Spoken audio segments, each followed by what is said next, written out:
अस्सलामुअलैकुम my dear students, उम्मीद करता हूँ आप सब खैरियत से होंगे। बुक है कंप्यूटर साइंस की आईटी सीरीज़ की सेकंड ईयर की। चैप्टर नंबर है 9, हिस्सा नंबर है 2, पार्ट नंबर 2। फर्स्ट पार्ट हम पहले कर चुके हैं। इसमें हम सीखेंगे what is variable declaration explain with example. इसके बाद हम सीखेंगे what is variable initialization explain with example. फिर हम दोनों में फ़र्क देखेंगे क्या है। उसके बाद हम नेक्स्ट जो क्वेश्चन करेंगे, फिर हम देखेंगे ये दो चीज़ें हम इस लेक्चर में सीखेंगे। अगर आप ये वीडियो देख लेते हैं तो आपको यकीनन बहुत कुछ पता चल जाएगा, भूलेगा भी नहीं। एक दफ़ा बुक से पढ़ेंगे आपको समझ आ जाएगी कि क्या स्टोरी है, सारी ज़िंदगी याद रहेगा। लेकिन शर्त यह है कि वीडियो गौर से सुननी है, आपने पूरी देखनी है। What is variable declaration explain with example. Variable declaration the process of specifying the variable name and it's type is called variable declaration. जब हम प्रोग्राम लिखते हैं, प्रोग्राम में किसी भी वेरिएबल का नेम रखना और उसकी डाटा टाइप बताना, उसे वेरिएबल डिक्लेरेशन कहते हैं। A program can have many variables as needed. एक प्रोग्राम में बहुत से वेरिएबल हम डिक्लेयर कर सकते हैं। C is a strongly typed language. It means that all variables must be declared before they are used in the program. कि हमने जो भी वेरिएबल यूज़ करना है पहले उसे C लैंग्वेज डिक्लेयर करना है, फिर हम उसे यूज़ कर सकते हैं, वैसे यूज़ नहीं कर सकते। A variable can be declared anywhere in the program before it use. कोई भी वेरिएबल हम उसे इस्तेमाल करने से पहले कहीं भी प्रोग्राम में उसे डिक्लेयर कर सकते हैं। The variable declaration provides information to the compiler about the variable. The compiler use of declaration to determine how much memory is needed for each variable. Different types of data require different amount of memory. The required number of bytes is allocated when a variable is declared. For example, an integer variable requires 2 bytes, whereas a character variable requires 1 byte. The bytes are used to store the value of variable. इसमें उसने यही कहा है कि जब भी हम कोई वेरिएबल डिक्लेयर करते हैं वो मेमोरी यूज़ करता है। जो इंटीजर डाटा टाइप है वो 2 बाइट लेती है और करेक्टर डाटा टाइप 1 बाइट लेती है कंप्यूटर की मेमोरी की। Once a variable declares data type cannot be changed during the program execution. जब हम कोई वेरिएबल डिक्लेयर कर देते हैं और अपने प्रोग्राम को एग्जीक्यूशन पे लगा देते हैं तो उसमें हम उसकी डाटा टाइप चेंज नहीं कर सकते। However, the value of variable can be changed during execution. जबकि वेरिएबल की वैल्यू चेंज की जा सकती है, डाटा टाइप चेंज नहीं की जा सकती। अब ये तो आपने कर लिया वेरिएबल डिक्लेरेशन। सिंटैक्स देख लें, डाटा टाइप लिखेंगे, वेरिएबल लिखेंगे, नेम लिखेंगे, वेरिएबल डिक्लेरेशन हो जाएगी। कि डाटा टाइप लिखना और उसका नेम लिखना, इतना ही वेरिएबल डिक्लेरेशन है। अब मैं आपको एग्जांपल के साथ समझाता हूँ व्हाट इज़ वेरिएबल डिक्लेरेशन। ये फॉर एग्जांपल मैं सी लैंग्वेज में कंप्यूटर में प्रोग्राम लिख रहा हूँ। मैंने लिखा इंट। ये इंट इसका मतलब है इंटीजर। इंटीजर एक कंप्यूटर डाटा टाइप है, ये 2 बाइट लेती है, हम पढ़ चुके हैं। इंटीजर में हमारे पास क्या आता है, गिनती आती है जी 1 2 3 4 5 6 7 8 9, ये सब वैल्यूज़ इंटीजर में आती हैं। हम कहते हैं इंट एन, इसका मतलब है इंटीजर। एन क्या है, नाम। इंटीजर है जी डाटा टाइप। ये किस किस्म का वेरिएबल है, ये इंटीजर वेरिएबल है, इसकी डाटा टाइप हो गई। और इसका नाम क्या है, वेरिएबल का नाम एन है। इतने अमल को हम वेरिएबल डिक्लेरेशन कहते हैं कि उसकी डाटा टाइप बताना, उसका नाम बताना, वेरिएबल डिक्लेरेशन हो गई।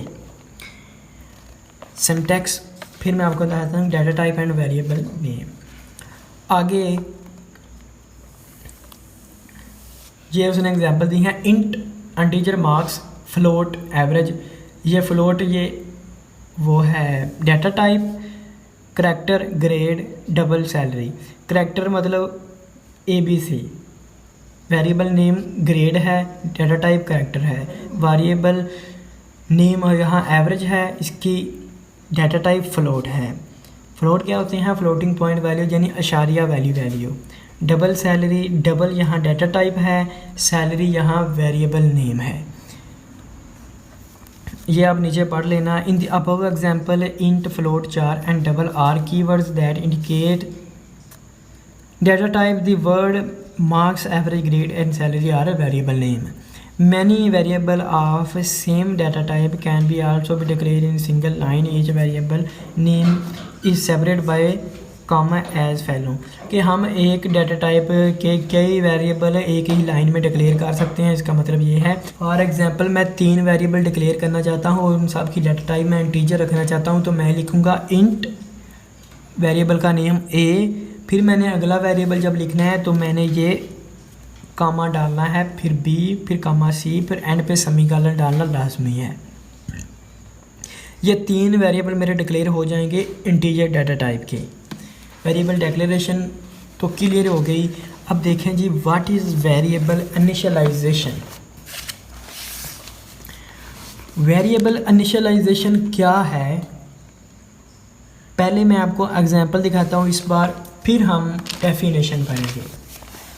यही एग्जांपल है जी, वेरिएबल की डाटा टाइप बताना और उसका नाम बताना, ये तो हो गया वेरिएबल डिक्लेरेशन। और उसके बाद उसको वैल्यू देना, ये अमल इनिशियलाइजेशन कहलाता है। किसी भी वेरिएबल को डिक्लेयर करते वक्त उसे कोई वैल्यू असाइन करने का अमल वेरिएबल इनिशियलाइजेशन कहलाता है। फॉर एग्जांपल मैंने रखा इंटीजर n, यानी इंटीजर मेरा n है, ये डाटा टाइप हो गई, ये n उसका नाम हो गया, ये इक्वल है 100 के, यानी n is equal to 100। n को मैंने 100 वैल्यू असाइन कर दी। ये अमल मेरा क्या हो गया? ये वेरिएबल इनिशियलाइजेशन हो गई। अब चलें इसकी डेफिनेशन की तरफ। डेफिनेशन पढ़ते हैं। What is variable initialization explain with example. Variable initialization the process of assigning a value to a variable at the time of declaration is known as variable initialization. The process of assigning किसी भी the process of assigning a value, एक value देने के अमल को, to a variable, एक variable को, at the time of declaration, declaration के वक़्त, is known as variable initialization. यहाँ डेफिनेशन ख़त्म हो गई। The equal sign is use to initialize a variable, यानी इक्वल साइन है वो इनिशियलाइज यानी वैल्यू देने के लिए यूज़ किया जाता है। Variable name is written on the left side, इस तरफ नेम लिखा होता है, जैसे मैंने आपको दिखाया था एन इस तरफ था, और variable name left side and the value is written on the right side, और 100 हमारा इस साइड पे था, यानी वैल्यू राइट साइड पे होती है। यही लिखा हुआ है। The compiler automatically allocate the required memory for the variable when it is declared. The memory location may already contain some data, it is meaningless for the program. This meaningless data is known as garbage value. It may produce unexpected result in some components. All variables should be initialized to avoid this program. ये नीचे आप छोड़ भी दें तो कोई मसला नहीं, इतनी आप लाजमी याद कर लें। आपको पता ना चाहिए वेरिएबल डिक्लेरेशन और इनिशियलाइजेशन क्या है, मेन मकसद हमारा यही है। सिंटैक्स इसका क्या हो जाएगा? सिंटैक्स हो जाएगा दी सिंटैक्स ऑफ इनिशियलाइजेशन के, यानी टाइप लिखना, वेरिएबल का नाम लिखना और उसे वैल्यू असाइन करना, ये सिंटैक्स हो गया। टाइप नेम क्या है जी? It indicates the data type of variable to be initialized. Variable क्या है जी? It is the name of the variable to be initialized. Equal क्या है जी? It is the assignment operator use to initialize a variable. ये value देने वाला assign है। वैल्यू क्या है? It is the value to initialize a variable. कोई भी वैल्यू हो सकती है, 100 हो, 1 हो, 2 हो, 3 हो, 4 हो, 5 6 में फ़र्क नहीं पड़ता। अब इस एग्जांपल में देखिए, उसने लिखा है इंट एक्स, यानी integer x is equal to 50। ये उसने पहले डिक्लेरेशन की, फिर वैल्यू दे दी, तो ये इनिशियलाइजेशन हो गई। Y is equal to 35। अब उसने एक ही लाइन में दो वेरिएबल डिक्लेयर किए हैं और उसे वैल्यू दे के इनिशियलाइज भी किए हैं कि इंट लिखा है x=25, फिर उसने कामा डाला जैसे मैंने आपको बताया था, y=75 लिख दिया उसने, आगे सेमीकोलन लाजमी लगाना है। Floating average is equal to 50.73, character grade is equal to a।